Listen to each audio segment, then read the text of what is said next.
Mãe, decidi voltar a morar aqui. E minha esposa vem também, disse meu filho parado na porta com suas malas. Eles simplesmente apareceram, prontos para se mudar. Mas quando ele abriu a porta da sala e viu o que tinha lá dentro, ele paralisou. Se você já passou por algo parecido, ou conhece alguém que está vivendo isso, deixe seu comentário abaixo. Sua história pode ajudar outras pessoas.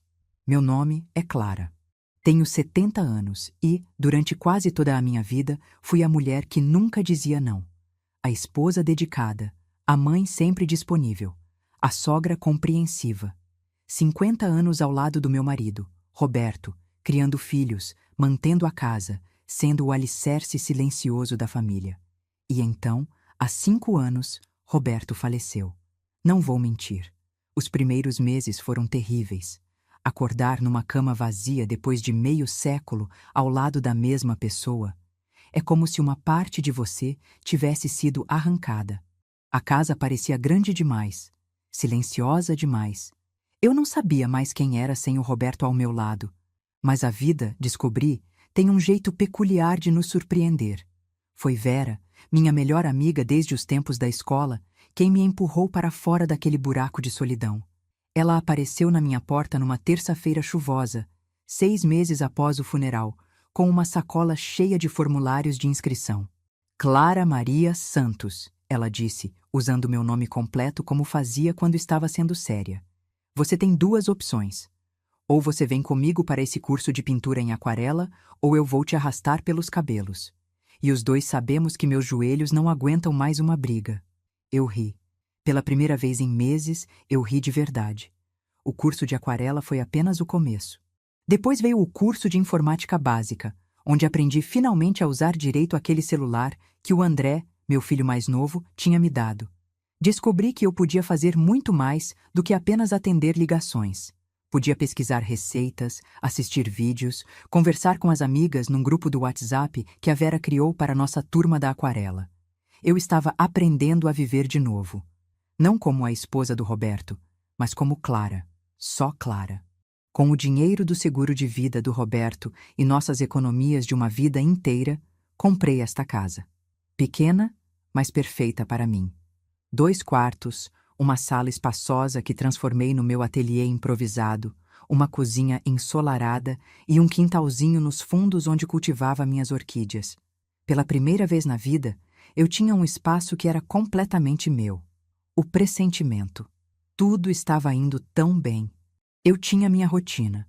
Acordava cedo, tomava meu café na varanda vendo o sol nascer, pintava por algumas horas, almoçava com Vera às terças e quintas, ia ao curso de dança sênior às quartas e passava os fins de semana com o André, a esposa dele, Marina, e minha netinha Sofia.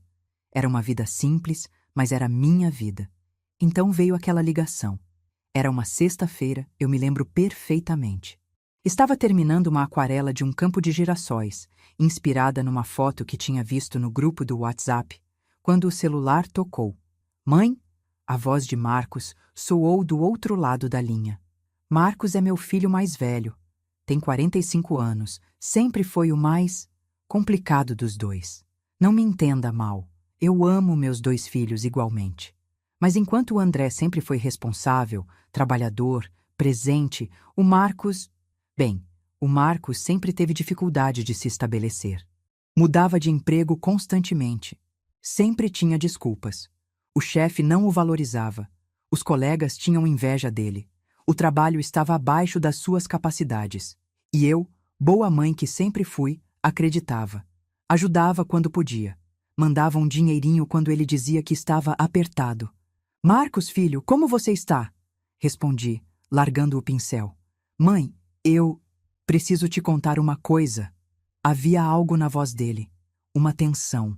Um tom que eu não conseguia identificar. O que foi? Está tudo bem? Está sim, mãe. Na verdade, está ótimo.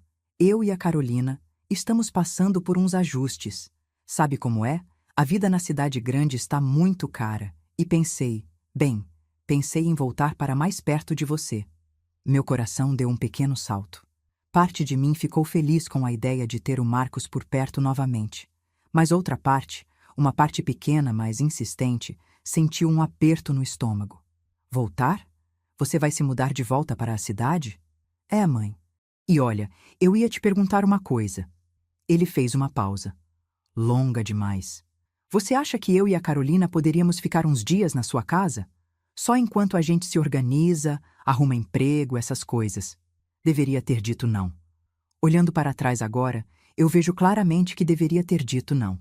Ou pelo menos ter colocado condições, limites, prazos. Mas eu era a Clara de sempre. A mãe que nunca nega nada aos filhos. Claro, filho, a casa é pequena, mas sempre tem espaço para vocês. Ah, mãe, você é demais. A gente chega no sábado, tá? Beijo! E ele desligou antes que eu pudesse perguntar mais detalhes. Fiquei olhando para o celular, aquela sensação estranha ainda me incomodando. Algo na conversa não tinha soado certo. O Marcos tinha sido rápido demais, não tinha me dado tempo de processar ou fazer perguntas. Bobagem, falei para mim mesma, voltando ao meu quadro. São só uns dias, e vai ser bom ter companhia. Mas naquela noite, deitada na cama, não consegui dormir direito. Fiquei olhando para o teto, o ventilador girando devagar, e aquele pressentimento não me largava. A chegada sábado amanheceu nublado, um desses dias cinzentos que parecem pressagiar mudanças.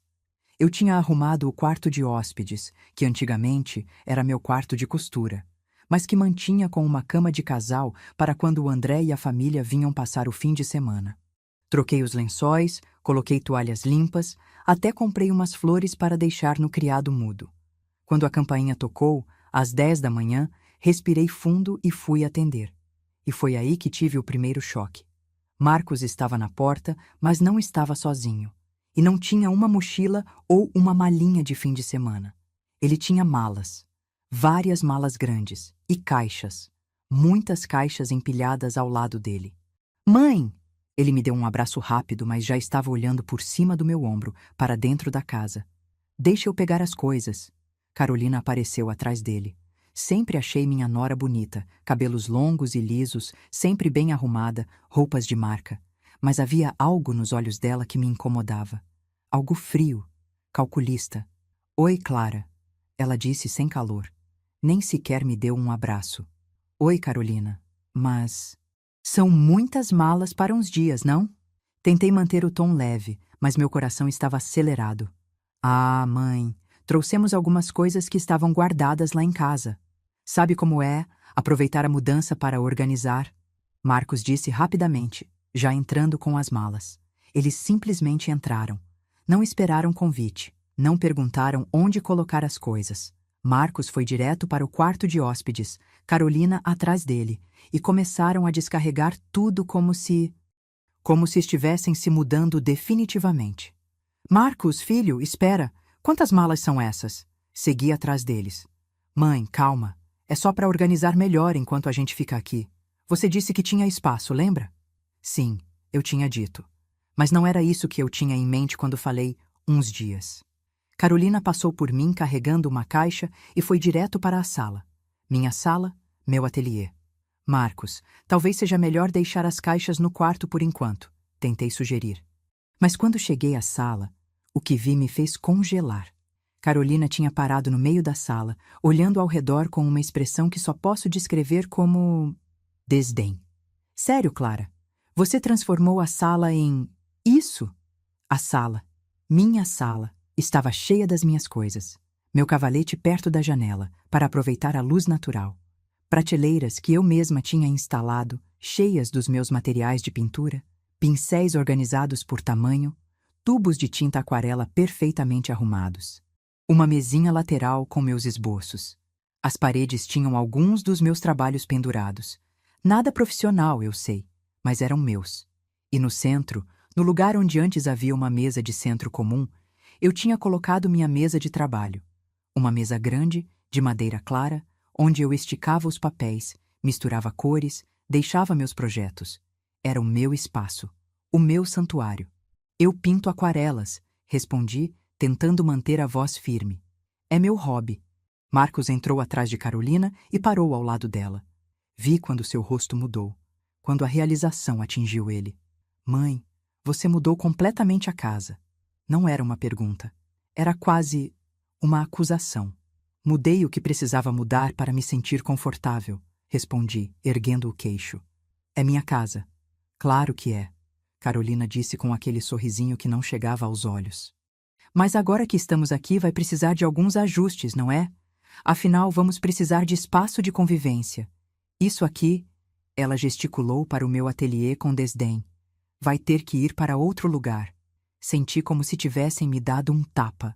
Carolina, querida, Mãe. Marcos me cortou, colocando a mão no meu ombro num gesto que deveria ser carinhoso, mas pareceu condescendente. A gente conversa sobre isso depois, tá? Agora vamos terminar de trazer as coisas do carro. E saíram, me deixando ali, parada no meio da minha sala, que de repente não parecia mais tão minha assim. Foi então que aconteceu. Naquele exato momento, enquanto eu olhava para o meu cavalete, para meus quadros, para aquele espaço que eu tinha construído com tanto carinho, algo dentro de mim mudou. Era pequeno ainda, frágil. Uma vozinha que dizia, isso não está certo. Mas estava lá. Os primeiros dias. Se eu achava que as malas eram demais, os próximos dias me mostraram que eu não tinha visto nada ainda. No domingo, enquanto eu preparava o almoço, porque é claro, mesmo sendo hóspedes, eles esperavam que eu cozinhasse, Carolina começou a reorganizar as coisas. Clara, você não se importa, né? É que eu tenho uma alergia terrível a pó e esse sofá... Ela estava arrastando o meu sofá, aquele que eu tinha escolhido com tanto cuidado, verde água, combinando perfeitamente com as cortinas para o canto da sala. Carolina, o que você está fazendo? Só ajustando o layout. Fica melhor assim, confia em mim. Eu trabalhei com decoração de interiores por um tempo. Não, ela não trabalhou. Eu sabia disso porque o Marcos tinha me contado que ela fez um curso online de 6 semanas, há 3 anos, e nunca tinha trabalhado de fato na área. Mas eu não disse nada, porque era a Clara de sempre, a que não causava conflitos. Na segunda-feira, acordei com barulho na cozinha. Desci e encontrei Carolina reorganizando meus armários. Bom dia, ela disse alegremente, como se fosse a coisa mais normal do mundo. Estava vendo que você tem coisas aqui que já venceram. Organizei tudo por categorias. Olha, aqui os enlatados, aqui os grãos, aqui os temperos. Ela tinha jogado fora metade das minhas coisas. Especiarias que eu usava para receitas específicas. Farinhas especiais que eu tinha comprado na loja de produtos naturais. Meu mel orgânico favorito. Carolina, você jogou fora meu... Estava vencido, Clara. Você precisa prestar mais atenção nessas coisas.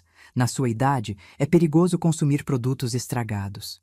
Na minha idade, como se eu fosse senil, incapaz de ler uma data de validade. Marcos apareceu na cozinha, de roupão, bocejando. Era 11 da manhã. Bom dia, mãe. Tem café? Tem. Passei fresquinho há 2 horas.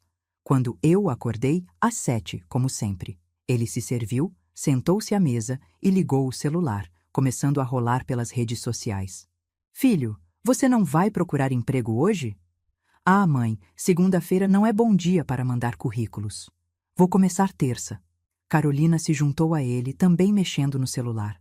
Fiquei ali, de pé, olhando meus 2 hóspedes completamente à vontade na minha cozinha, reorganizando minhas coisas, como se a casa fosse deles.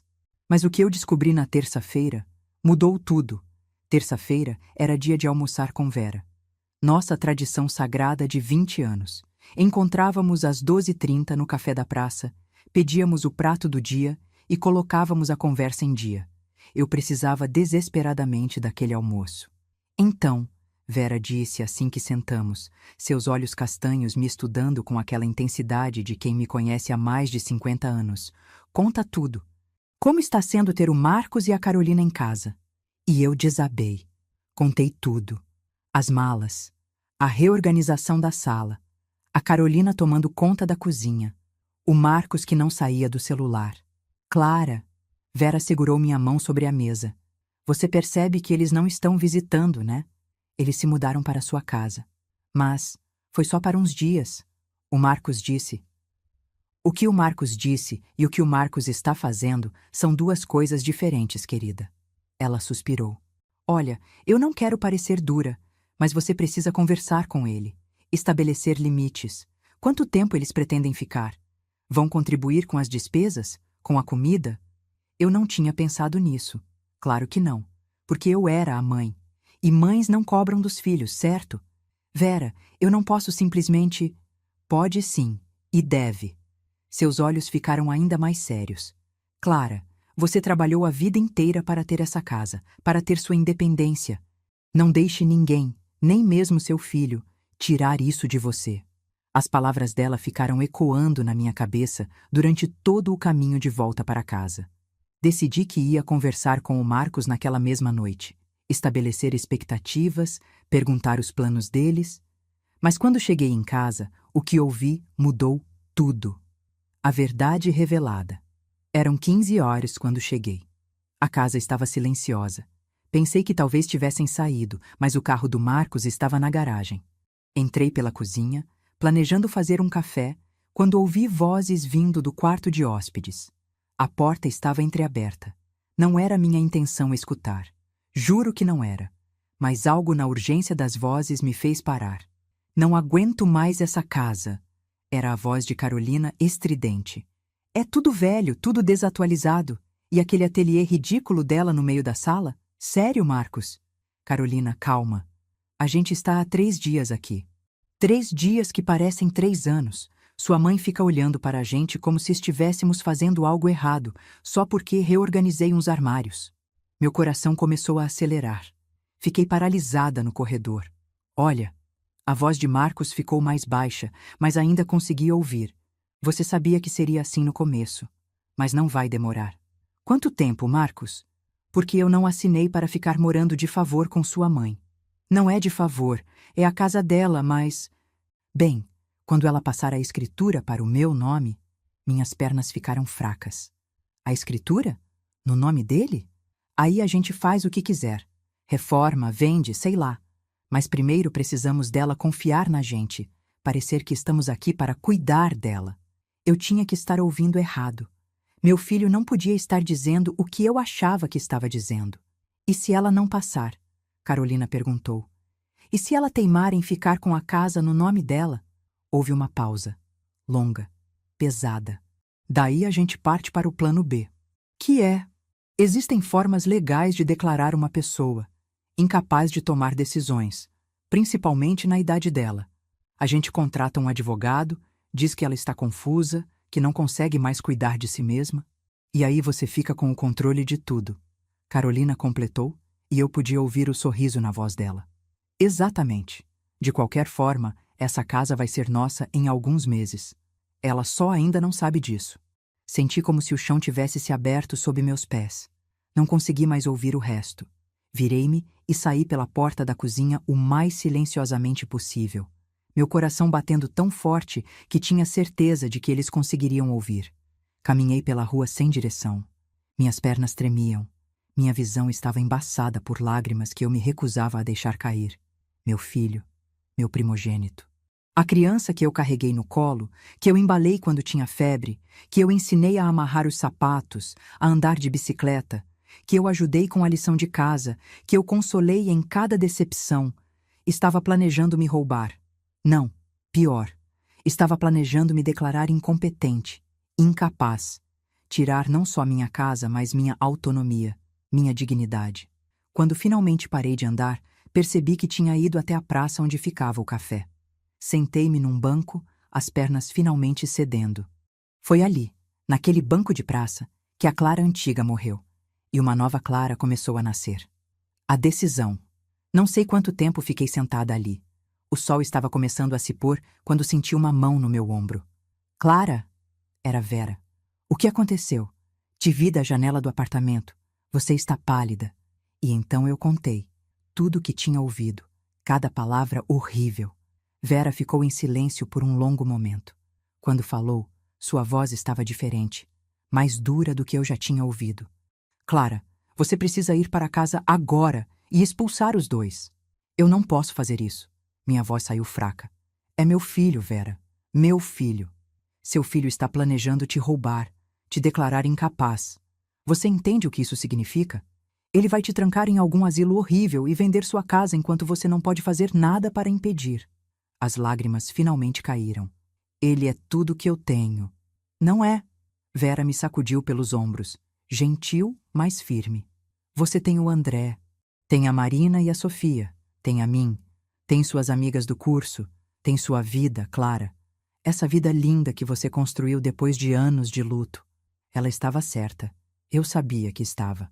Mas o que eu faço? Como eu luto contra isso?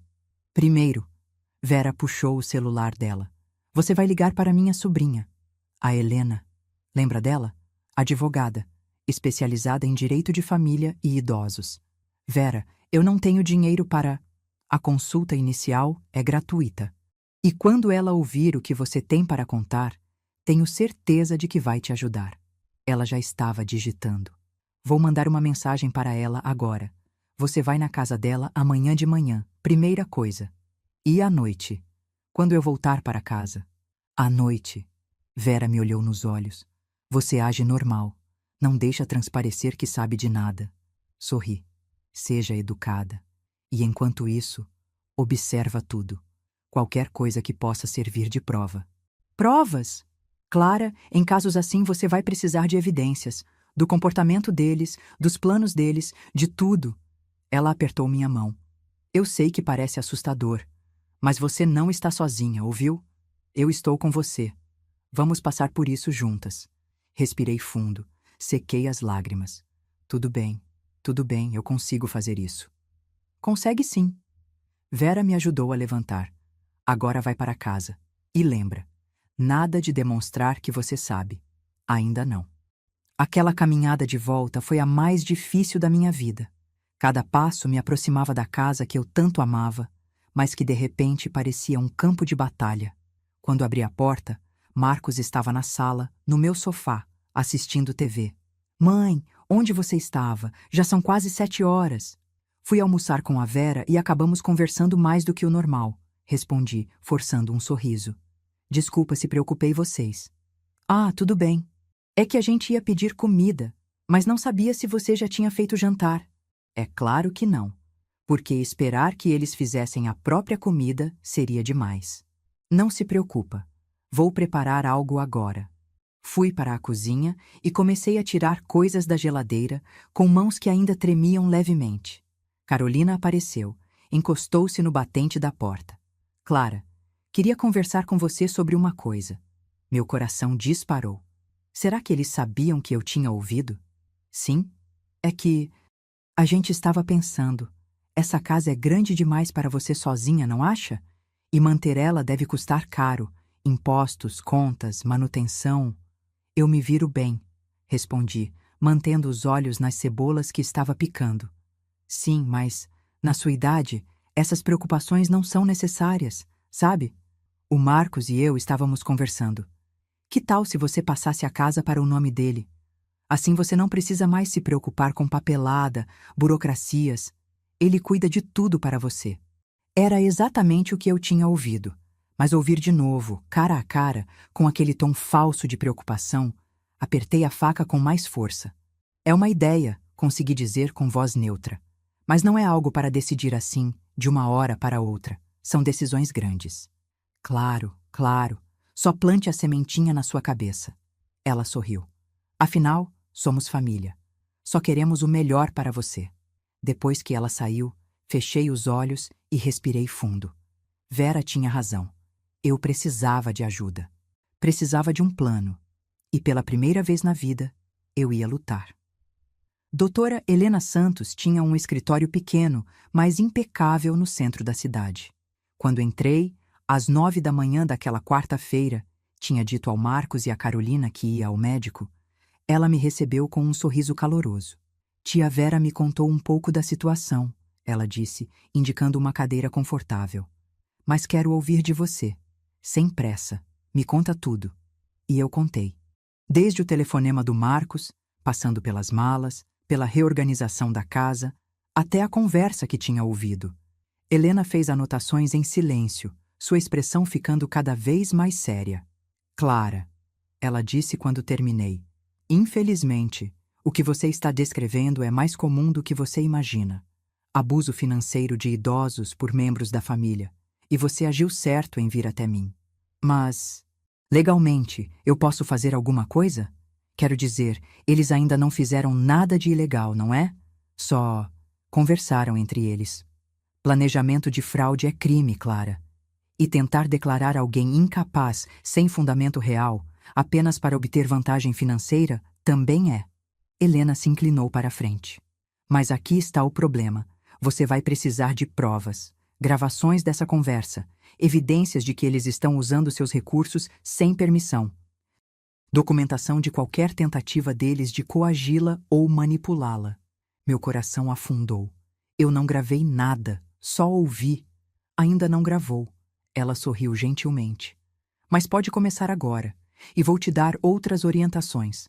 Primeiro, nunca, em hipótese alguma, assine qualquer documento que eles te derem. Nada, nem que pareça inocente. Entendi. Segundo, você tem procuração? Testamento atualizado? Tenho um testamento. Feito há 3 anos. Deixo tudo dividido igualmente entre o Marcos e o André. Vamos fazer um novo, mais detalhado, e vamos incluir cláusulas específicas sobre incapacidade, deixando muito claro que caso você precise de ajuda no futuro, quem vai tomar as decisões é o André, não o Marcos. Senti um nó na garganta, ter que especificar que não confiava no meu próprio filho. Clara, a voz de Helena era gentil. Eu sei que é difícil, mas você precisa se proteger. E quanto aos documentos? A escritura da casa, documentos pessoais? Tudo deve estar num lugar onde eles não tenham acesso. Um cofre, talvez. Ou você pode deixar comigo, se preferir. Também recomendo que você mude todas as suas senhas bancárias. Imediatamente. Passei as próximas 2 horas no escritório dela, fazendo o Novo Testamento, preenchendo autorizações, passando por todos os detalhes. Agora vem a parte mais difícil, Helena disse quando estávamos terminando. Você precisa reunir evidências. Instalar câmeras na casa seria o ideal. Câmeras? Mas isso não é invasão de privacidade? É sua casa, Clara. Você tem todo o direito de instalar sistemas de segurança e não precisa avisar ninguém. Existem câmeras pequenas, discretas, que você pode posicionar em lugares estratégicos. Ela me deu o cartão de uma loja de eletrônicos. Vai lá hoje mesmo. Fala que eu te indiquei. O seu Rogério vai te ajudar a escolher o melhor sistema. Algo fácil de instalar e que grave tudo na nuvem, para eles não poderem deletar. Quando saí do escritório, carregando uma pasta com todos os documentos novos, senti algo diferente. Medo ainda estava lá. Tristeza também. Mas havia outra coisa. Determinação. A senhora vai querer quantas câmeras? Seu Rogério, um senhor de uns 60 anos com óculos de fundo de garrafa, me olhava com interesse. 3. Uma para a sala, uma para a cozinha e uma para o corredor. E quer com áudio? Múdio? Não tinha pensado nisso. Com áudio, a câmera grava também o som. Conversas, essas coisas. Sim, respondi imediatamente. Definitivamente com áudio. Ele me mostrou vários modelos. Explicou como funcionavam, como instalar, como acessar as gravações pelo celular. Essas aqui, ele indicou umas pequenas, não maiores que uma caixa de fósforos, são as melhores para quando você quer discrição. Podem ser colocadas em prateleiras, entre livros, ninguém percebe. Perfeitas. Comprei 3, mais os suportes, os cabos, tudo o que era necessário. Saí da loja com uma sacola e uma missão. Mas como eu ia instalar sem que eles percebessem? A resposta veio quando cheguei em casa e encontrei a casa vazia. Um bilhete na mesa da cozinha. Mãe, fomos resolver umas coisas. Voltamos para o jantar. M. Perfeito. Passei as próximas 2 horas instalando as câmeras, seguindo o tutorial no celular que o seu Rogério tinha me passado, configurando cada uma, testando. A da sala coloquei entre os meus livros de arte, na prateleira alta. Tinha visão de quase toda a sala, incluindo o sofá e a mesa que eles insistiam em usar como mesa de jantar. Minha mesa de pintura tinha sido empurrada para um canto. A da cozinha foi mais fácil. Coloquei em cima do armário, entre potes decorativos. A do corredor ficou numa pequena estante de fotos de família. Quando terminei, testei pelo aplicativo do celular. Todas funcionando perfeitamente. Olhei ao redor da minha casa. De repente não parecia mais tão vulnerável. Agora eu tinha olhos. tinha ouvidos, tinha provas. Com as câmeras instaladas, comecei a observar tudo com novos olhos, e o que vi nos dias seguintes me partiu o coração de formas que eu não imaginava possíveis. Na quinta-feira, gravei Carolina falando ao telefone com alguém. Não, não é tão ruim assim. A casa é pequena, mas está numa localização boa. Dá para vender fácil por uns 400, 450 mil. Sim, e a velha não vai nem saber o que aconteceu quando a gente tocar ela daqui para um asilo. Já até pesquisei uns. Tem um na Zona Norte que custa só 2.000 por mês. Sobraria muita grana. Asilo. Ela estava pesquisando asilos para mim. Na sexta, peguei Marcos vasculhando meus documentos. Eu tinha saído para levar o lixo, e quando voltei, via pela câmera do corredor ele entrando no meu quarto. Corri para dentro. Marcos? O que está fazendo no meu quarto? Ele se virou, sobressaltado, com alguns papéis na mão. Ah, mãe, estava procurando uma caneta. Esqueci a minha no quarto. Canetas estão na cozinha, na gaveta ao lado da pia, onde sempre estiveram. Ah, é, esqueci. Ele saiu rapidamente. Mais tarde, assistindo à gravação, vi exatamente o que ele estava procurando. Minha gaveta de documentos. Ele tinha aberto, mexido em tudo, procurando pela escritura da casa, que felizmente já estava guardada no escritório da Helena. No sábado, ouvi uma conversa entre os dois no quarto deles. Ela não deixa nada à vista, Carolina reclamava. Já procurei em todo lugar. Não acho escritura, não acho documentos de banco, nada. Ela deve ter tudo muito bem guardado. Ou ela já desconfia de alguma coisa. Impossível. Ela é minha mãe. Confia em mim completamente. Uma pausa. Vamos ter que acelerar. Já estamos aqui há 1 semana e meia. Quanto mais tempo passar, mais suspeito fica. O que você sugere? Podemos começar a criar situações. Fazer parecer que ela está confusa. Esquecida. Tem uma amiga minha que é assistente social. Ela pode vir aqui, avaliar a situação. Escrever um relatório dizendo que a Clara não tem mais condições? Não sei, Carolina. Parece muito... Marcos, você quer essa casa ou não? Porque eu não vou ficar vivendo de favor para sempre. Ou a gente age, ou eu vou embora. E vou embora sozinha. Silêncio. Tá bom, vamos fazer do seu jeito. Desliguei a gravação com mãos tremendo. Eles iam fabricar evidências de que eu estava senil, incompetente. Naquela noite, não consegui dormir. Fiquei deitada na cama, olhando para o teto, pensando em tudo. Lembrava do Marcos bebê, dos seus primeiros passos, de como ele corria para mim quando caía, sabendo que eu sempre estaria ali para levantá-lo. Lembrava dele na escola, como ficava orgulhoso quando tirava notas boas. Como eu colava seus desenhos na geladeira. Lembrava da formatura, como ele estava bonito de beca, como eu chorei de orgulho. E agora esse mesmo menino estava planejando me tratar como um objeto, algo a ser descartado, colocado numa prateleira, num asilo. As lágrimas começaram a cair, molhando o travesseiro. Por que o amor de mãe tinha que ser tão complicado? Por que era tão difícil aceitar que às vezes nossos filhos não são quem queríamos que fossem? Peguei o celular. 3h42 da manhã. Abri a conversa com o André. Não tínhamos falado desde que Marcos tinha chegado. Ele tinha mandado algumas mensagens, mas eu tinha respondido superficialmente. Comecei a digitar. André, filho, você está acordado? A resposta veio surpreendentemente rápida. Mãe, aconteceu alguma coisa? Está tudo bem? Posso te ligar? Claro! Sua voz soou preocupada do outro lado da linha. Mãe, que horas são? São quase 4 da manhã. Desculpa te acordar, filho. Eu preciso falar com alguém. Pode falar. Estou aqui. E então contei tudo. Pela segunda vez em 1 semana, desabafei toda a história. As malas.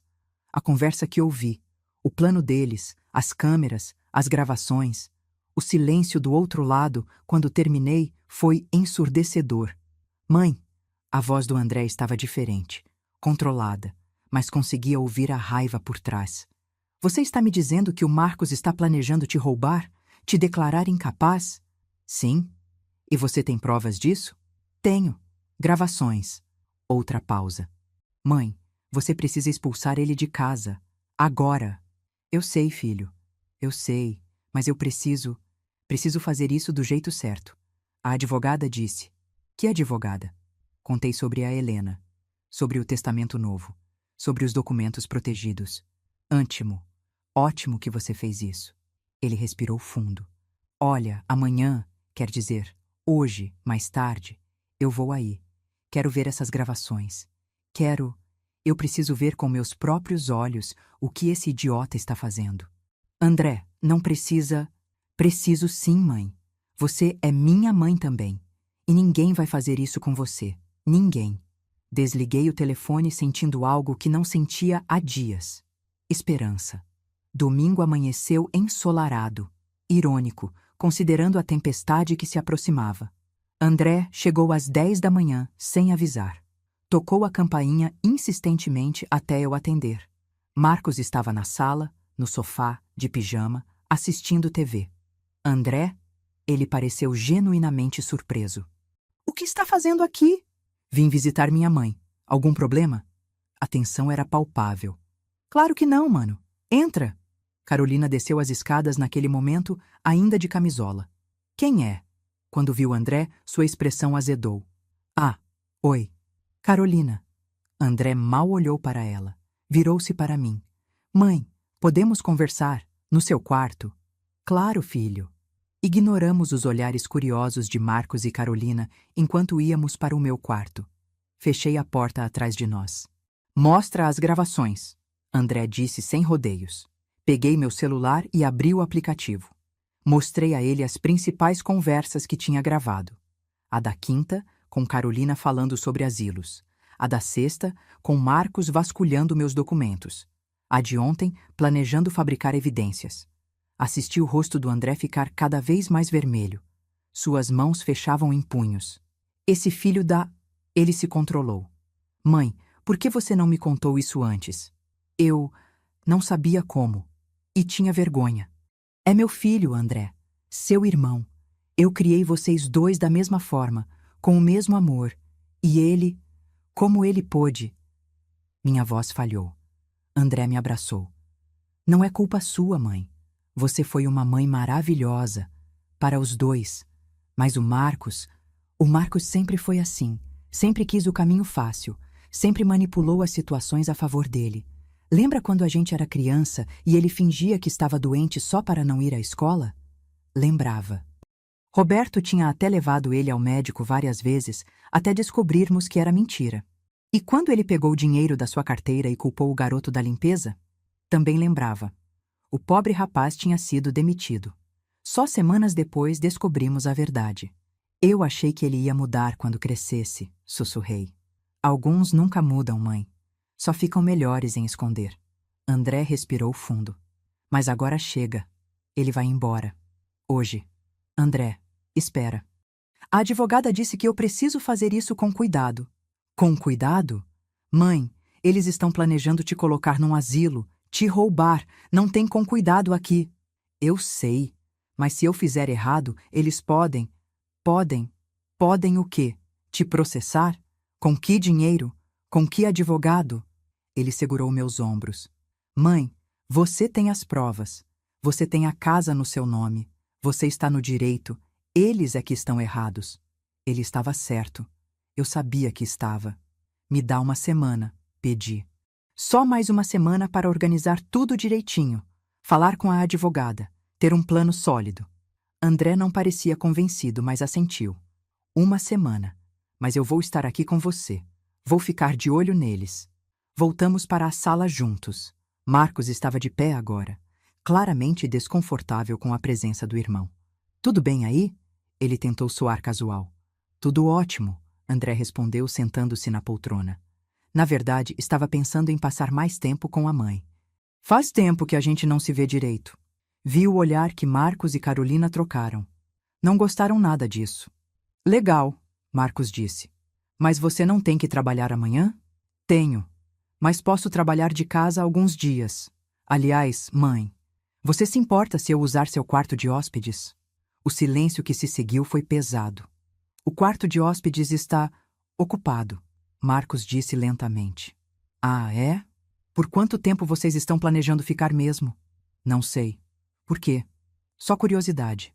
Porque quando a mãe me contou que vocês viriam visitar, pensei que seria por uns dias, mas parece que vocês se mudaram de vez.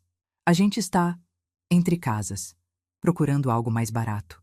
Mais barato que de graça? André sorriu, mas não tinha humor na expressão. Difícil achar. André, não começa. Marcos se levantou. A gente está aqui ajudando a mãe. Ajudando? Como? André se levantou também. Os dois estavam frente a frente agora. Porque pelo que eu vi, vocês estão se aproveitando. Comendo a comida dela, usando a energia dela, a água dela, e aparentemente reorganizando a casa dela sem permissão. Não é assim, não? Então me explica por que você estava vasculhando os documentos da mãe na sexta-feira. Marcos empalideceu. Carolina se levantou também. Como você sabe disso? André sorriu. Um sorriso perigoso. Eu sei de muita coisa, Carolina. Muita coisa mesmo. Ele olhou para mim. Mãe, acho melhor eu ir. Mas eu volto amanhã. E vou trazer a Marina e a Sofia. Elas estão morrendo de saudade da avó. Ele beijou minha testa, lançou um último olhar de aviso para Marcos e Carolina. E saiu. Assim que a porta fechou, Marcos se virou para mim. O que você contou para ele? Contei que vocês estão aqui, que vieram visitar. Só isso? Sim. Por quê? Tem algo mais que eu deveria ter contado? Vi a incerteza nos olhos dele. Não, não tem nada. Mas a partir daquele momento, a máscara de filho preocupado começou a rachar. Na segunda-feira, acordei com Carolina na cozinha, ao telefone. Sim, quarta-feira está bom, às 14 horas. Você pode trazer os formulários? Ótimo. É para minha sogra, 70 anos. Está começando a ficar, sabe como é, esquecida, confusa. Meu sangue gelou. Ela estava marcando a avaliação que tinha falado com Marcos. Fiquei no corredor, ouvindo. Sim, a gente precisa de um relatório formal. Para quando formos ao juiz pedir a interdição... Como é que chama mesmo? Isso, curatela. Vou precisar que você ateste que ela não tem mais capacidade de tomar decisões sozinha. Ela estava comprando um relatório falso. Voltei silenciosamente para o meu quarto e liguei para Helena. Clara, tudo bem? Contei sobre a ligação. Isso é perfeito, Helena disse, e pude ouvir a animação na voz dela. Eles estão cavando a própria cova. Você gravou? Gravei. Excelente. Olha, podemos antecipar os planos. Não precisa esperar uma semana. Você tem provas suficientes agora. Mas, como faço? Primeiro, não receba essa assistente social na quarta. Se ela tocar a campainha, não atenda. Melhor ainda, não esteja em casa. Vai para a casa de uma amiga, para o André, qualquer lugar. E depois? Depois, na quinta-feira, a gente faz uma reunião. Você, eu, o André, se ele quiser estar presente. Vamos notificar formalmente o Marcos e a Carolina de que eles têm um prazo para sair da casa. Eles vão aceitar assim, de boa? Provavelmente não.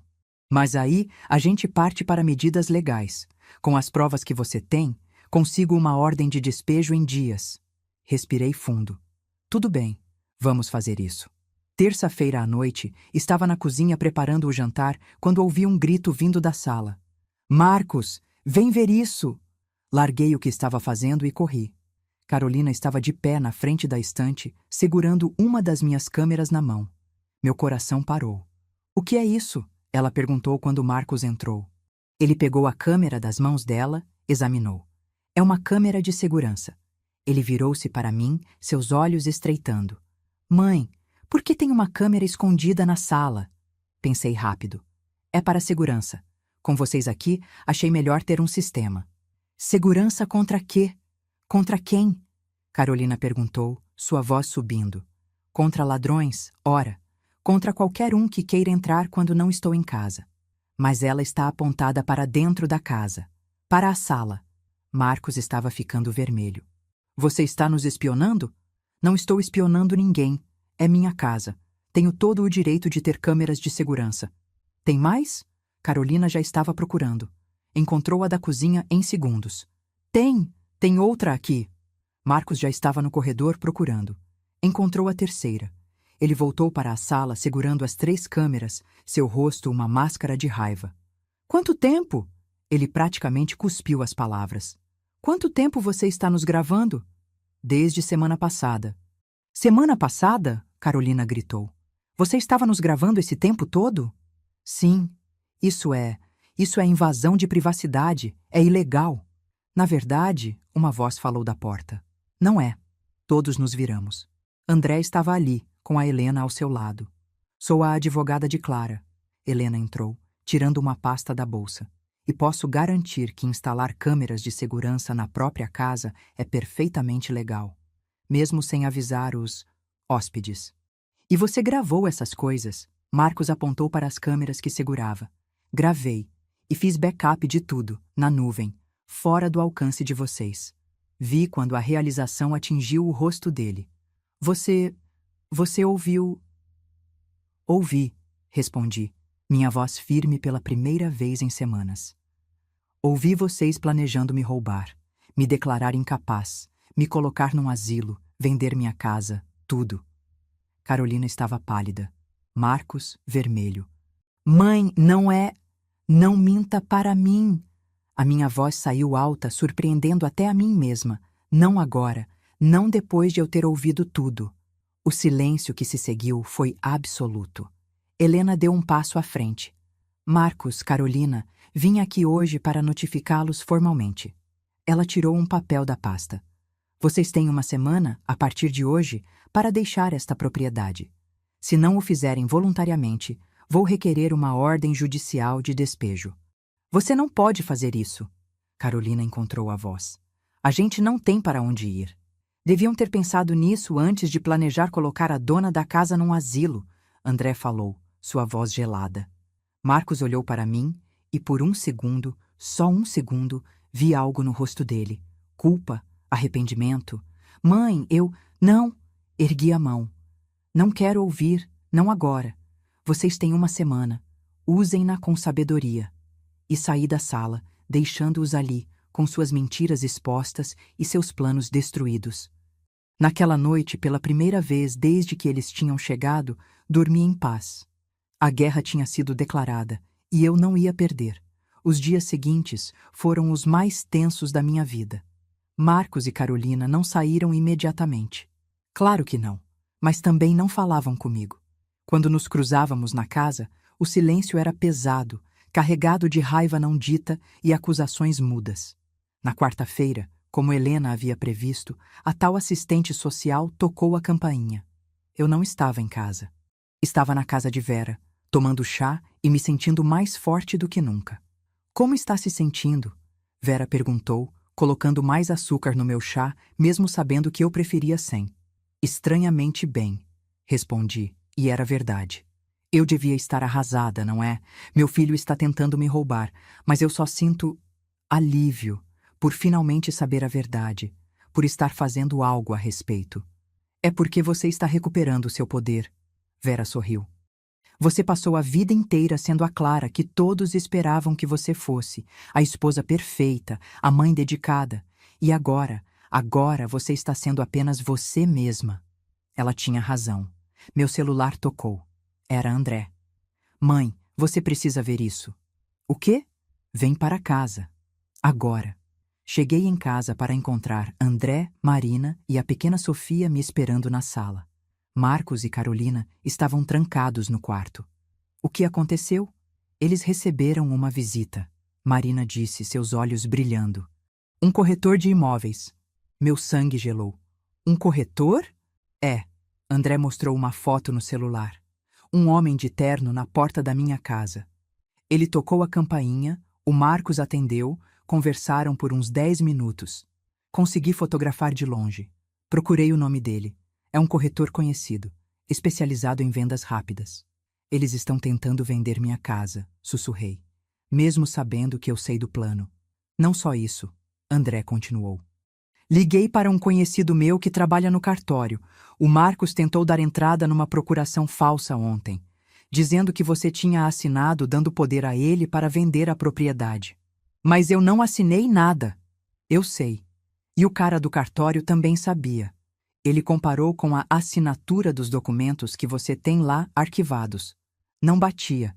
Disse que ia denunciar por falsificação de documento. Isso era sério. Muito sério. Helena tinha razão. Eles estavam desesperados. E pessoas desesperadas fazem coisas perigosas. Preciso ligar para a Helena. Fiz a ligação ali mesmo, na frente do André e da Marina. Contei sobre o corretor, sobre a procuração falsa. Clara. A voz de Helena estava tensa. Isso mudou tudo. Falsificação de documento é crime. Posso conseguir uma ordem de restrição emergencial. Eles têm que sair hoje. Hoje? Hoje. Vou fazer o pedido agora. Em 2 horas, no máximo, tenho a ordem. Mando 2 oficiais de justiça aí para garantir que eles saiam pacificamente. E se eles não saírem? Aí eles vão presos por desacato. Desliguei o telefone e olhei para André. Acabou. Hoje eles vão embora. Eram 16 quando Marcos desceu, seguido de Carolina. Eles tinham ouvido as conversas. Claro que tinham. As paredes da minha casa não eram tão grossas assim. Mãe, precisamos conversar, Marcos disse. Sua voz estava diferente, mais suave, quase suplicante. Não temos nada para conversar. Por favor, só me escuta. Olhei para André, que assentiu. Ele ficaria ali, ao meu lado. Está bem, fala. Marcos sentou-se na beira do sofá, as mãos trêmulas. Eu estraguei tudo, não foi? Não respondi. Mãe, não era para ser assim. No começo, era só para economizar um pouco de dinheiro. Ficar aqui enquanto eu procurava emprego. Mas aí a Carolina começou a falar sobre como seria fácil. Não bota a culpa na sua esposa. Cortei. Você é adulto. Você fez suas escolhas. Eu sei. Ele passou as mãos pelo cabelo, um gesto que fazia desde criança quando estava nervoso. Eu sempre senti que você amava mais o André do que a mim. As palavras me atingiram como um soco. O quê? Ele era o filho perfeito, o responsável, o que nunca te dava trabalho. E eu era o problemático, o que vivia te decepcionando.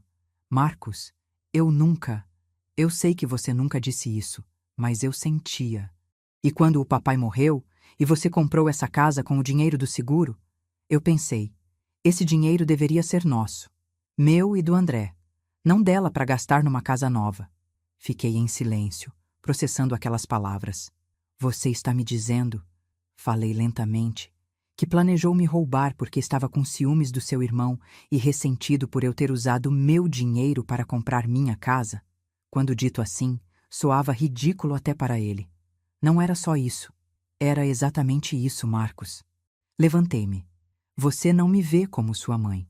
Você me vê como uma fonte de recursos, como algo que você tem direito de ter acesso. E quando eu não dei isso de graça, quando eu escolhi viver minha própria vida, você decidiu tirar à força. Mãe. E o pior de tudo, minha voz tremeu, é que eu teria te ajudado. Se você tivesse chegado para mim, honestamente, e dito, mãe, estou com problemas financeiros, pode me ajudar? Eu teria ajudado. Eu sempre ajudei. Sempre.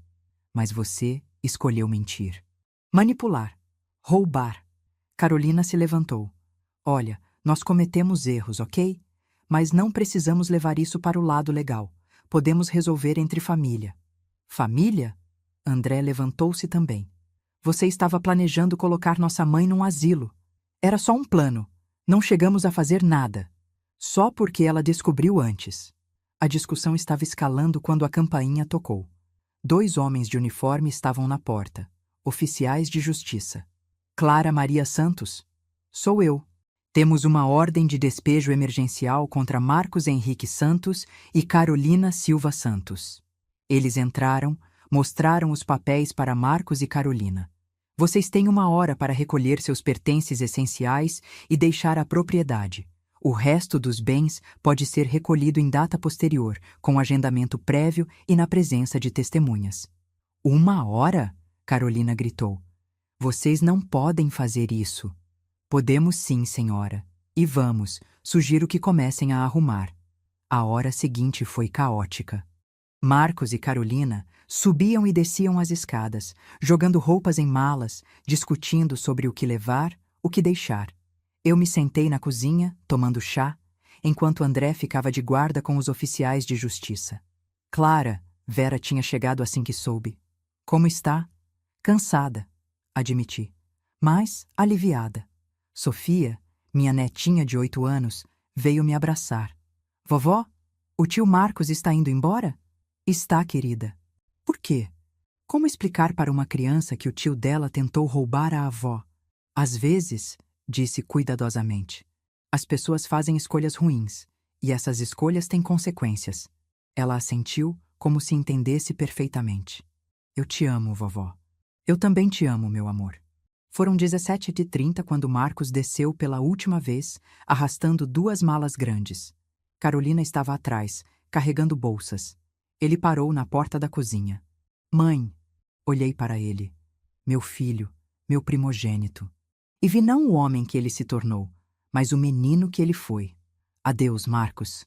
Não vai me abraçar? Me desejar boa sorte? Não. Vi quando isso o atingiu, quando a realidade finalmente afundou. Um dia você vai me perdoar? Não sei. Talvez. Mas esse dia não é hoje, e pode demorar muito para chegar. Carolina puxou o braço dele. Vamos logo, não tem nada mais para falar aqui. E eles saíram. Ouvi o carro partir, o som do motor sumindo na distância. E então, silêncio.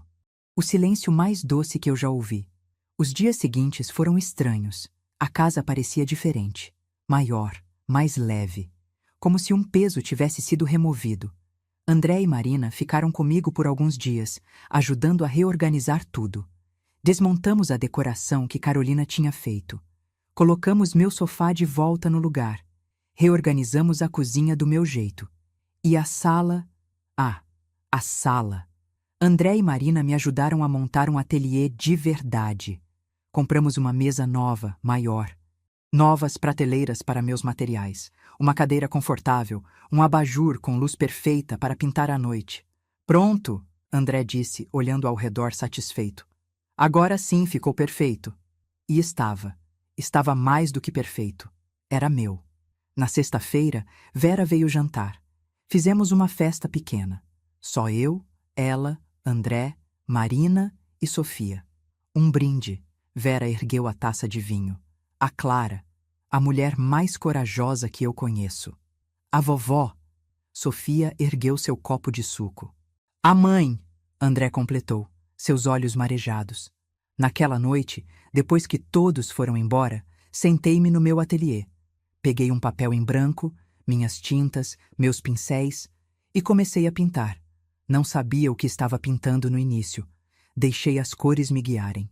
Azuis suaves, verdes vibrantes, toques de dourado. Quando terminei, às 2 da manhã, olhei para o quadro. Era uma mulher. Uma mulher com cabelos grisalhos, sorrindo, rodeada de flores, livre. Era eu. Pela primeira vez na vida, eu tinha me pintado, me visto, me reconhecido. No canto do quadro, com letras firmes e claras, escrevi: Clara, 2024. Meu nome, minha arte, minha vida. 3 semanas depois que Marcos e Carolina saíram, a vida estava voltando ao normal. Melhor que normal. Estava ótima. Eu pintava todos os dias.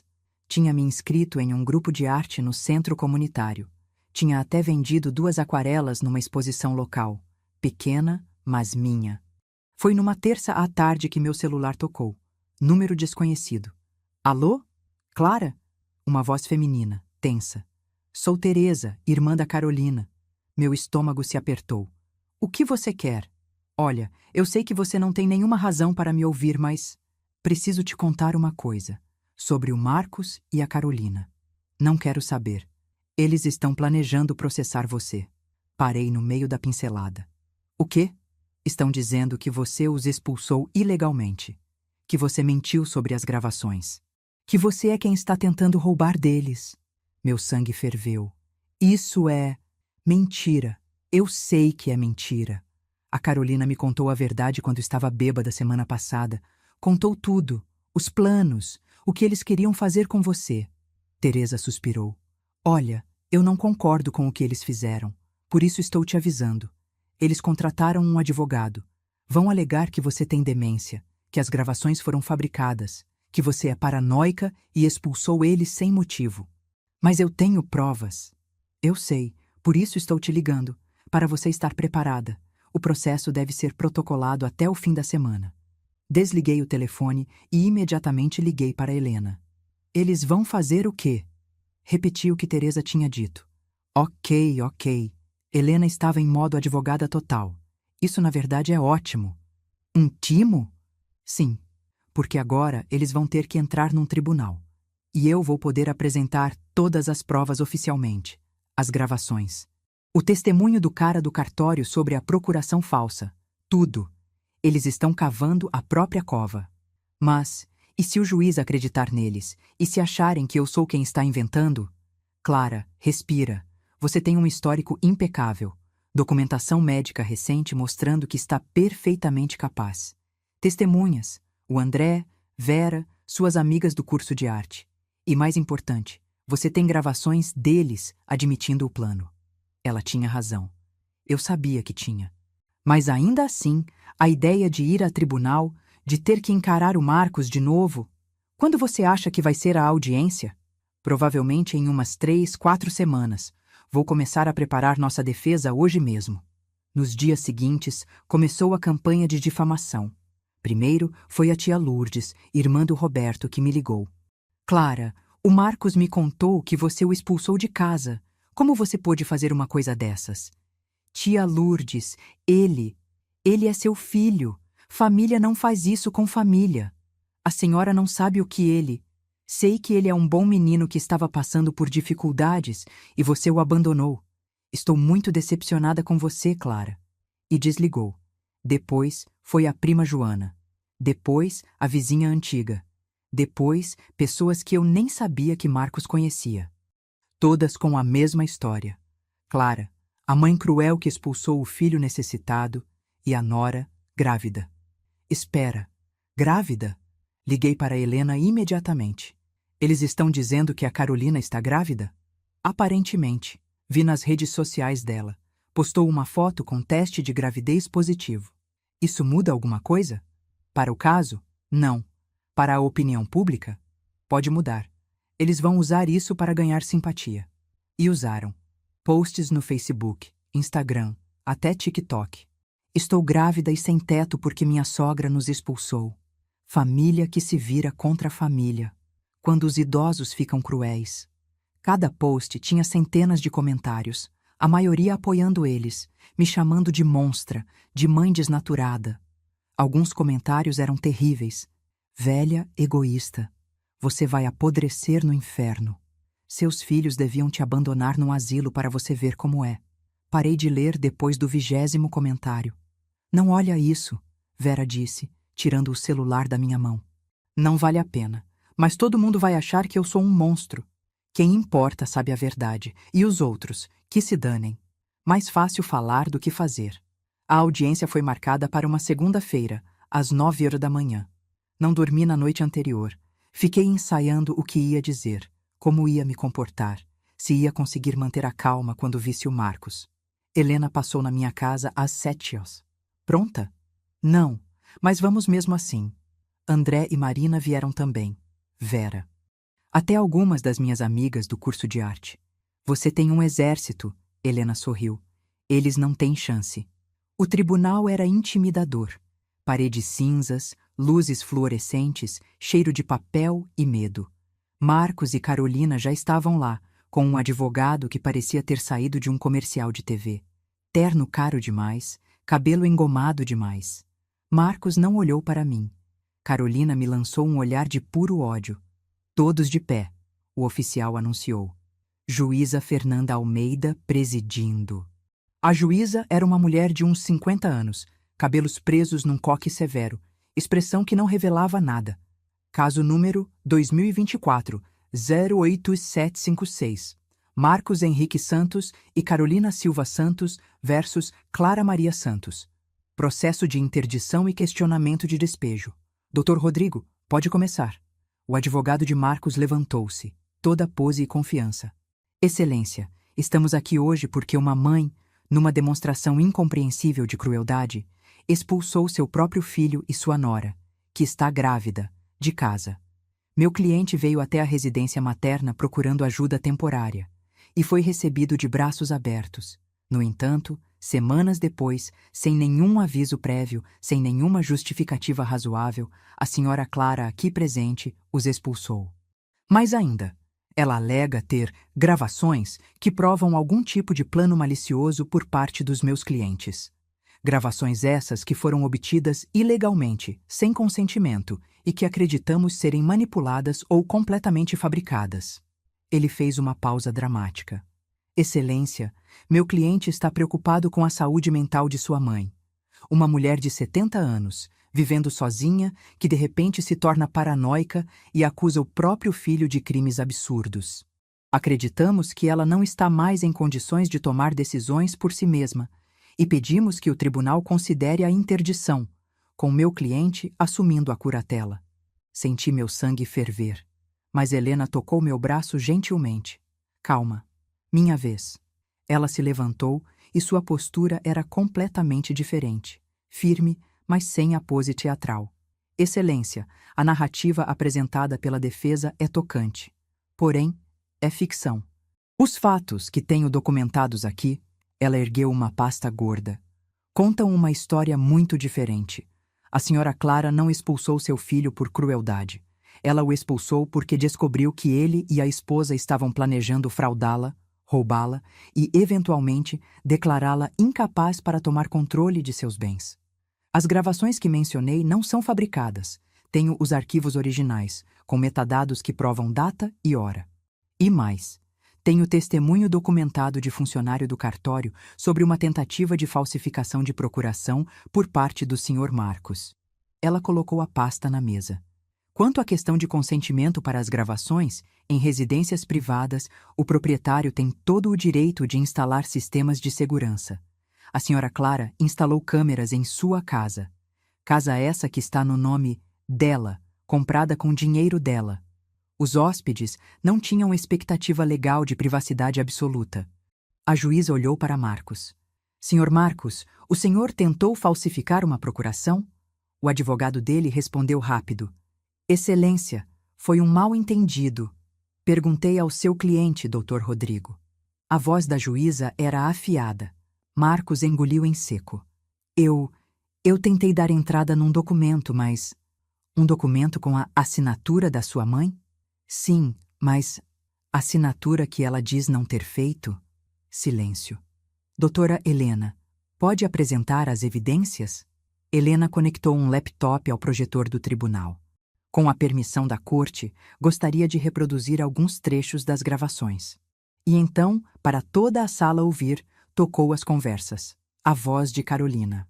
A velha não vai nem saber o que aconteceu quando a gente tocar ela daqui para um asilo. A voz de Marcos. Quando ela passar a escritura para o meu nome, aí a gente faz o que quiser. A voz de Carolina novamente.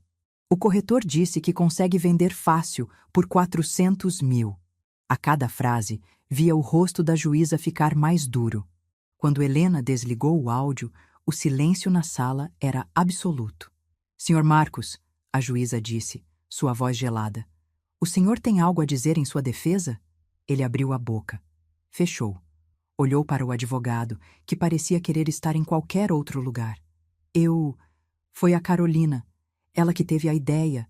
Eu só... Não! Carolina levantou-se. Não bota a culpa em mim. Você estava tão interessado quanto eu. Senhora Carolina, sente-se. A juíza ordenou. E os dois ficarão em silêncio enquanto eu analiso estes documentos. Ela passou os próximos 20 minutos lendo. Os relatórios do cartório.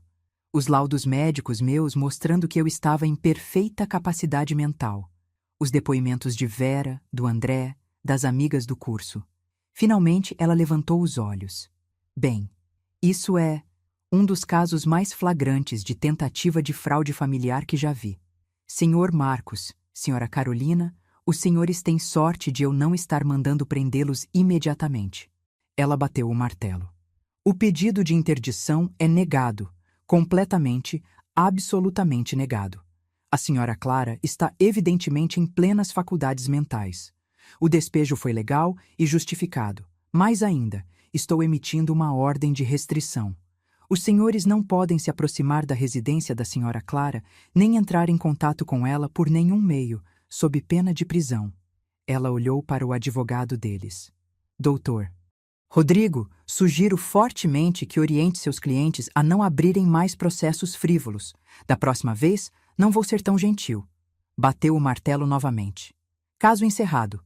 Próximo. Do lado de fora do tribunal, todos me cercaram. André me abraçou apertado. Vera estava chorando de felicidade. Minhas amigas aplaudiam. Acabou, Helena sorriu. Você ganhou.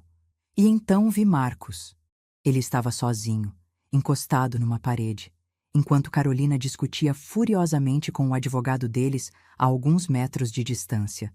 Nossos olhares se encontraram, e eu vi, não sei o que vi, vergonha, arrependimento, ou só raiva por ter sido pego. Ele começou a andar em minha direção. Mãe, A oficial de justiça se interpôs imediatamente. Ordem de restrição, senhor. Não pode se aproximar. Só quero falar 2 minutos. Ele tem razão, eu disse calmamente. Não pode. Marcos olhou para mim e pela primeira vez acho que entendeu. Entendeu de verdade o que tinha feito. O que tinha perdido. Mãe, eu sinto muito. Não, interrompi minha voz firme. Não sente. Sente por ter sido pego, por ter perdido, não por ter feito. Não é verdade. Marcos. Fechei os olhos por um segundo, juntando forças. Quando os abri, falei as palavras que nunca pensei que diria ao meu filho. Você não é mais bem-vindo na minha vida. Fez suas escolhas. E essas escolhas têm consequências. Mãe, adeus, Marcos. Virei as costas e me afastei. E dessa vez não olhei para trás. Os 3 meses seguintes foram de cura. Não foi fácil. Algumas noites ainda acordava chorando, pensando no menino que Marcos tinha sido, tentando entender onde eu tinha errado. Você não errou, Vera me dizia sempre. Pessoas fazem escolhas, ele fez as dele. André vinha jantar toda semana. Sofia passava os sábados comigo e eu ensinava a ela a pintar aquarelas. Marina se tornou a filha que eu nunca tive. Aos poucos, a casa foi se enchendo de vida novamente. Mas uma vida diferente. Uma vida que eu escolhi. Fiz novas amigas no grupo de arte. Comecei a vender minhas pinturas regularmente numa galeria local. Nada que me tornasse rica, mas o suficiente para me sentir orgulhosa. Até entrei num grupo de dança sênior. Algo que eu nunca teria coragem de fazer antes. A casa estava minha de novo. Cada canto refletia quem eu era. O ateliê na sala, as orquídeas no quintal, as fotos de Sofia, André e Marina por toda parte. Nenhuma foto de Marcos. Eu tinha guardado todas. Não joguei fora, não consegui, mas guardei. Em uma caixa, no fundo do armário, junto com a mágoa. 4 meses depois do julgamento, recebi a primeira ligação. Número desconhecido novamente. Ignorei. Uma mensagem de voz. Mãe, sou eu, o Marcos. Preciso falar com você. Por favor, é importante. Deletei sem ouvir até o fim. Mais 3 ligações nas semanas seguintes. Todas ignoradas. Até que uma mensagem diferente chegou. Clara, aqui é Teresa de novo. Preciso te contar algo. O Marcos e a Carolina se separaram. Ele está morando num quarto alugado, sozinho, passando por dificuldades. E a Carolina? Bem, ela perdeu o bebê. Ou nunca esteve grávida de verdade. Ninguém sabe ao certo. Mas ela já está namorando outro. Pensou que você gostaria de saber. Fiquei olhando para a mensagem por um longo tempo. Parte de mim, a parte que ainda era mãe, sentiu um aperto no coração. Meu filho estava sozinho, sofrendo. Mas a outra parte, a parte que tinha aprendido a se proteger, sabia que não era minha responsabilidade salvá-lo. Não respondi. 6 meses após o julgamento, numa terça à tarde enquanto eu pintava, o telefone tocou. André. Mãe, preciso te contar algo. Você vai querer sentar.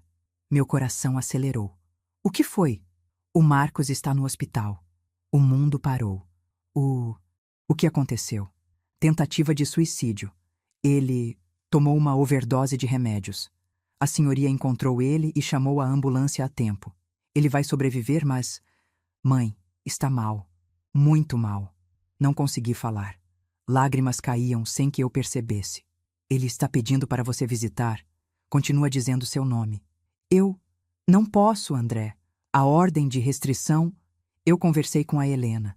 O hospital conta como lugar público e ele que está pedindo.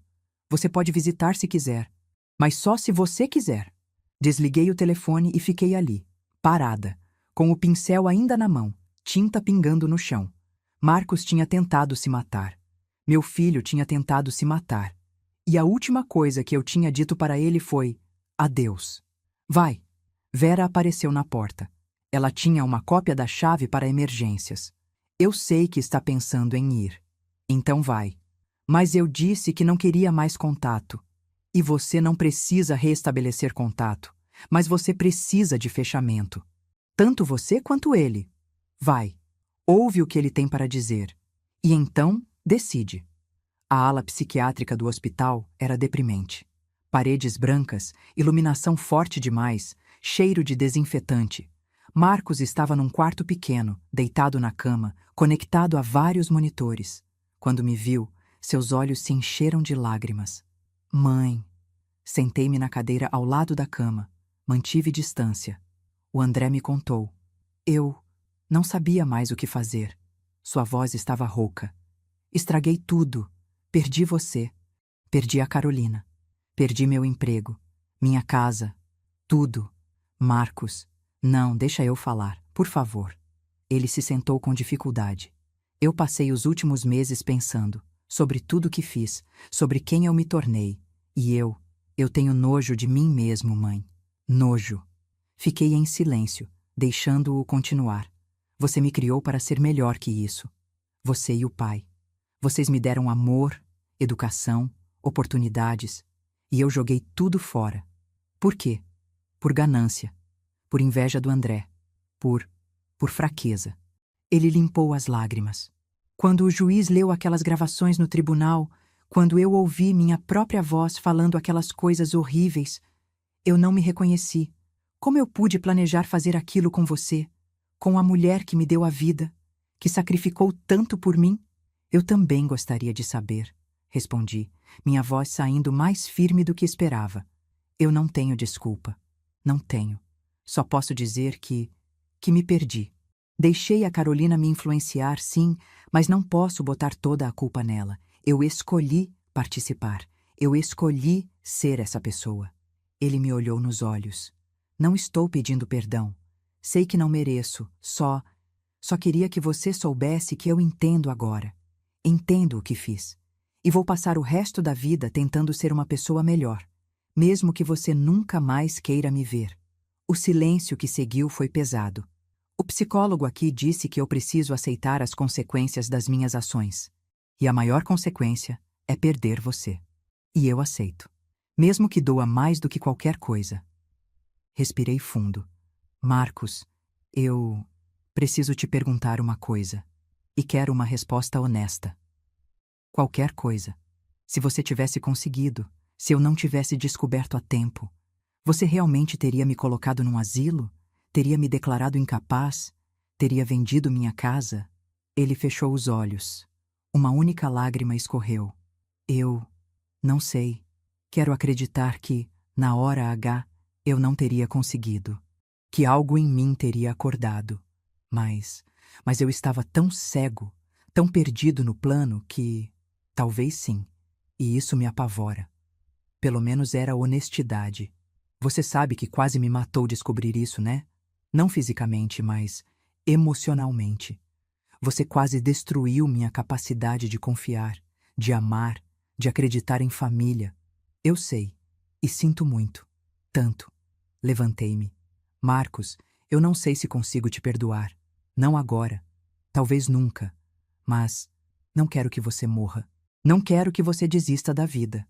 Mãe, deixa eu terminar. Respirei fundo. Você precisa se tratar, de verdade. Não só o corpo, mas a mente. Precisa entender por que fez o que fez. Precisa trabalhar em ser uma pessoa melhor. E precisa fazer isso por você. Não por mim. Não para me reconquistar. Por você. Eu vou. Prometo que vou. E quanto a nós, eu não sei. Só o tempo vai dizer.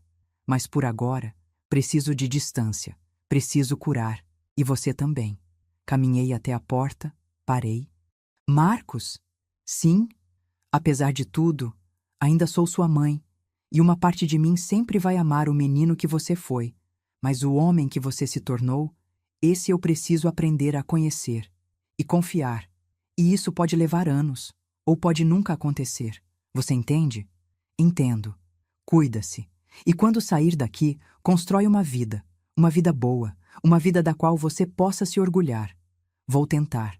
Saí do quarto sem olhar para trás. No corredor, encostei-me na parede, as pernas fracas. André estava esperando. Como foi? Difícil. Muito difícil. Limpei as lágrimas. Mas necessário. Ele me abraçou. Você é a mulher mais forte que eu conheço. Não me sinto forte, me sinto exausta. Força não é não se cansar, é continuar mesmo cansada. A vida continuou. Marcos saiu do hospital depois de 2 meses em tratamento intensivo. Soube por André que ele estava morando numa república, fazendo terapia 3 vezes por semana, procurando emprego. Não entramos em contato. A ordem de restrição tinha expirado, mas nenhum de nós tentou contato. E eu estava bem com isso. Numa manhã de sábado, Sofia veio me visitar sozinha. André e Marina tinham deixado ela passar o dia comigo. Vovó, posso te perguntar uma coisa? Claro, amor. Por que o tio Marcos fez coisas ruins? Ah, a pergunta que eu mesma ainda estava tentando responder. Sabe, Sofia, às vezes as pessoas se perdem. Fazem escolhas ruins porque estão confusas, ou com medo, ou querendo coisas que não são delas. E a gente perdoa? Isso depende. Perdão não significa esquecer o que aconteceu ou deixar a pessoa fazer tudo de novo.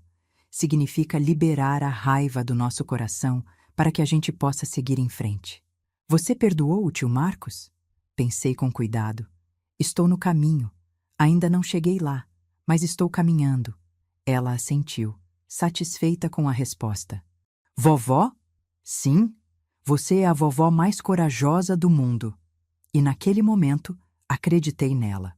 1 ano depois de tudo ter começado, eu estava na minha sala, no meu ateliê, terminando uma pintura encomendada quando o celular tocou.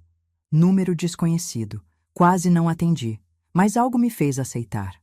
Alô? Senhora Clara? Aqui é Marcos. Meu coração deu um pulo. Fazia quase 9 meses desde a conversa no hospital. Oi, Marcos. Eu sei que não tenho direito de ligar. Sei que você pediu distância. Mas eu queria te contar algo. E depois não vou incomodar mais, prometo. Pode falar. Eu consegui um emprego, fixo, com carteira assinada. É simples, assistente administrativo numa empresa pequena, mas é honesto. E estou me saindo bem. Isso é bom, Marcos. E estou fazendo terapia ainda. 2 vezes por semana agora. O psicólogo disse que eu tenho alguns problemas para trabalhar. Questões de autoestima, de comparação com o André, de tudo. Fico feliz que esteja se tratando. Uma pausa. Mãe, eu não estou ligando para pedir nada. Não estou pedindo perdão, não estou pedindo para voltar a fazer parte da sua vida. Só queria que você soubesse que estou tentando. Estou realmente tentando ser melhor. Senti os olhos marejarem. Eu sei, filho, e torço por você, de verdade. É só isso. Só queria te contar. Você cuida-se, tá? Você também. Ele ia desligar quando falei. Marcos? Sim? Talvez. Talvez um dia a gente possa conversar de novo. Tomar um café. Sem promessas. Sem expectativas. Só conversar. Ouvi a voz dele engasgar. Eu gostaria muito disso. Então, quando você achar que está pronto, me liga. E a gente vê. Tá. Obrigado, mãe. Por tudo. Por não desistir completamente de mim. Desliguei o telefone e fiquei olhando para ele por um longo tempo. Seria eu capaz de ter uma relação com Marcos de novo algum dia? Não sabia. Talvez sim, talvez não. Mas pela primeira vez em 1 ano, não sentia mais aquela raiva consumidora. Aquela dor que cortava o coração sempre que pensava nele. Sentia paz e esperança cautelosa. Vera tinha razão. Perdão não era esquecer, era liberar. E eu estava finalmente começando a me libertar. 2 meses depois, aconteceu algo que eu nunca teria imaginado possível. A dona da galeria onde eu vendia minhas aquarelas me ligou. Clara, você vai sentar para ouvir isso. O que foi, Beatriz? Lembra daquele quadro que você fez? A mulher de cabelos grisalhos com as flores? O que você chamou de renascimento? Lembro. Ele ganhou o primeiro lugar no concurso regional de arte. E tem mais. Um colecionador de São Paulo quer comprar por R$ 15.000. R$ 15.000? Você está brincando. Não estou. Clara, você tem talento, talento de verdade, e as pessoas estão percebendo. Desliguei em estado de choque. R$ 15.000 por um quadro que eu tinha pintado na minha sala, às 2 da manhã, após o dia mais difícil da minha vida. Liguei para Vera imediatamente. Estou indo aí agora, ela gritou. Vamos comemorar. Aquela noite foi mágica. Vera, André, Marina, Sofia, minhas amigas do grupo de arte, todos vieram comemorar. Um brinde. Vera ergueu a taça. A Clara, a mulher que perdeu tudo e se reinventou, que enfrentou o impossível e venceu, que transformou dor em arte, em beleza, em vida. A vovó! Sofia gritou, fazendo todos rirem. Olhei ao redor da minha casa, cheia de pessoas que me amavam de verdade, que me respeitavam, que me valorizavam. E percebi algo importante. Eu não havia perdido tudo quando expulsei Marcos e Carolina. Eu tinha ganhado tudo. Tinha ganhado minha dignidade de volta. Minha voz, meu espaço, minha vida. Na manhã seguinte, acordei cedo. O sol entrava pela janela do meu quarto, dourado e caloroso. Fui para o ateliê e peguei uma tela grande. A maior que eu tinha. Não sabia o que ia pintar, mas as mãos se moveram sozinhas.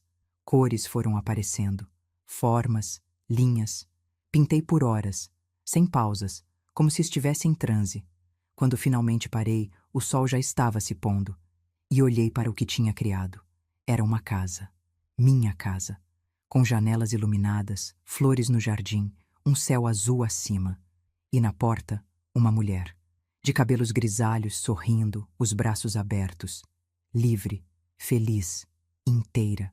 No canto inferior direito, com letras firmes e grandes, escrevi meu nome. Clara Maria Santos, 2024. E pela primeira vez em 70 anos, eu me senti completa. Não como esposa, não como mãe, não como qualquer papel que tinham me dado, mas como eu, simplesmente Clara.